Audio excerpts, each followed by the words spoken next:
Hey guys, how you doing? Welcome back to the channel. And for those that don't know, I crashed my car whilst going to work, but rather than going through with my insurance, I decided to rebuild it myself. And one of the decisions I made was that we were going to do loads of super duper mods and work to the car to make it like 200% perfect. The only issue is, once I looked at just how expensive all the work and the mods would have been, it was like astronomical.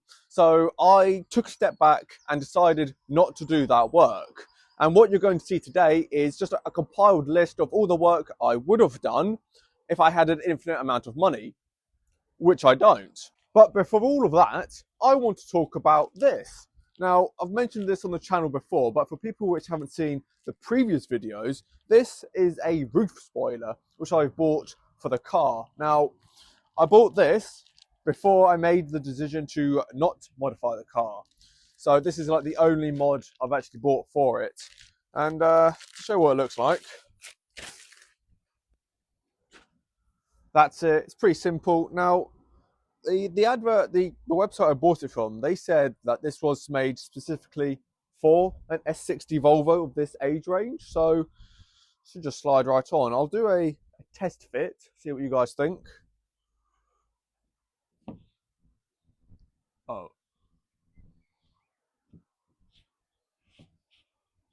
Yeah, folks, I just tried test fitting this, and it turns out this thing is an absolute piece of crap. Like, it says S60 on it here. I'll show you there. S60 for 2011, 2017 Volvo. But it doesn't really fit very well or at all, and I'll show you why. So I don't know if you guys can see, but the rear window is slightly curved, which like most cars are. But this thing is dead straight, so it's like,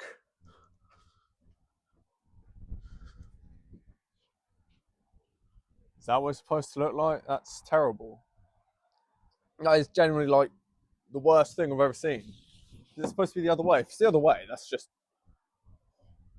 no, it's still crap. Honestly, like, just lost for words. I'll put a picture up of the advert of what it's supposed to look like. Not that. I mean, I'll do my best, but to fit it, but that's really shit. I'm really disappointed in that. Well, guys, that is disappointing, but I'm still going to give it a go and see what happens. I have nothing to lose, so why not? What I'm doing now is cleaning the area before applying the spoiler.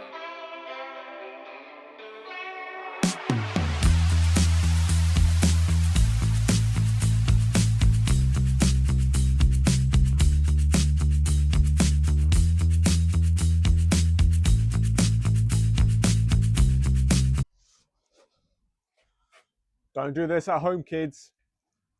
Just kidding, you can do it at home if you want. Bloody hell, I hope I don't break anything. Okay. No.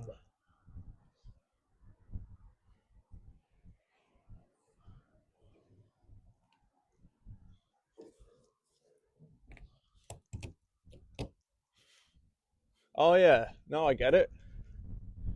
You sort of have to force it in. Oh.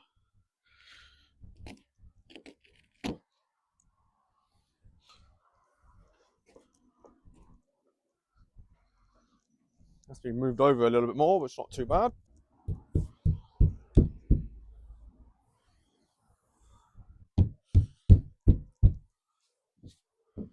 There you go. The spoiler is now on.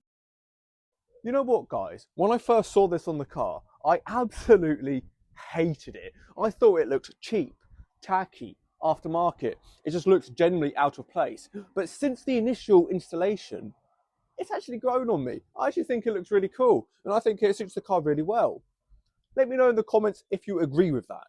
That spoiler was originally £70, but because it was from America, I had to pay custom charges on top of that, which meant that the overall cost was £157.99. Pretty outrageous, but that's the world we live in. So now we get to the part of the video where I start listing all of the work that I was going to do before I changed my mind. And we start with the rear of the car, where I was planning on putting a spoiler onto the boot lid It would have looked so epic. It was coming from America. It would have cost me £170. With custom charges, it would have been close to £250. But yeah, it would have looked really cool, but things change. Moving down to the side of the car, you'll notice that the rear quarter, the rear door, and the front door are all completely scratched to hell and are all completely buckled.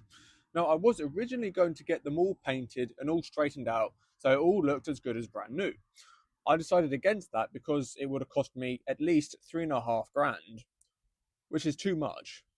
And let's not forget to mention that the front wing, the bumper, which you guys haven't seen yet, but I know it's grey, and possibly this wing here will also need to be painted as well. So yeah, that's an additional cost. So yeah, it's just all adding up really. You can see why I sort of decided against all this work. I was also planning on refurbishing all four wheels because they all look a bit dated, let's say. And that would have apparently cost me around 300 quid. For all the wheels, of course. Now, I also was planning on doing a service on the car because the service was due in February and I had my accident in, well, right at the end of January. So the car does need a service, but yeah, I'm not going to be doing one now. So we'll just chuck an extra 100 quid for that.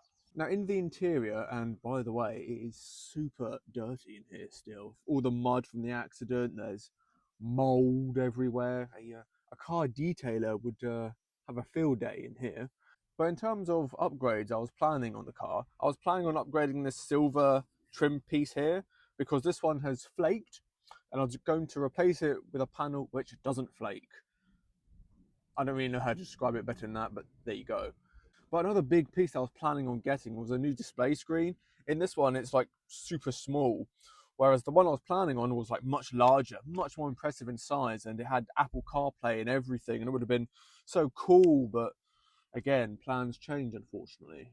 The display screen would have cost around £170, and the control panel pieces, well, I've written it down here as anyway, that would cost around £40. So it's around £210 saving there. So yeah, guys, I haven't worked it out just yet, but it was around £4,500 that we're going to be saving from this car, and we're going to be using that to invest into future projects. It's a shame that we couldn't do that work to make the car absolutely perfect, but you know, I'm a small YouTuber. We just simply don't have the money for it, which is a shame, but again, it's just the world we live in at the moment. And what you're seeing now is just a list of everything we've just gone through, breaking down all the savings that we're going to be making. And all this adds up to a total whopping £4,500 or £4,354 and 14 pence to be precise. And guys, just before we go, check this out. Not only did I manage to get the door opening without the power, but